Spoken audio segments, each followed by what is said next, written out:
In some ways, it does a lot, and in some ways, does very little. At the framing, it anticipated there would be some power to regulate federal elections when it came to electing Congress. It said you have to at least enfranchise the people of your state who can vote in the state legislature. When it comes to electing members of the House of Representatives, Congress can come up with rules if it wants for congressional elections. Senate elections were left to the state legislatures. Presidential elections were left to how the state legislatures wanted to set them up.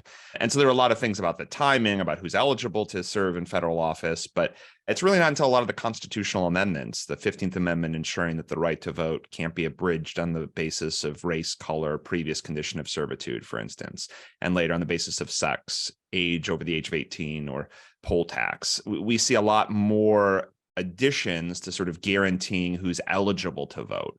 But at the same time, there are lots of things the Constitution doesn't say. It doesn't say the right to vote has to be private, that it has to be by a written ballot, that we elect one person from a district as opposed to electing several people statewide. There are all kinds of mechanics that states come up with, and some are very different from one another, that sort of flesh out what voting actually in practice looks like.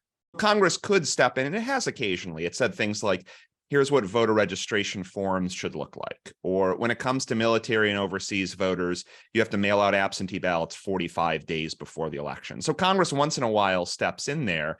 But for the most part, it stays back. It kind of lets the states do things, because running an election in Alaska, where there are planes going to remote locations to deliver ballots, can look very different from other parts of the country.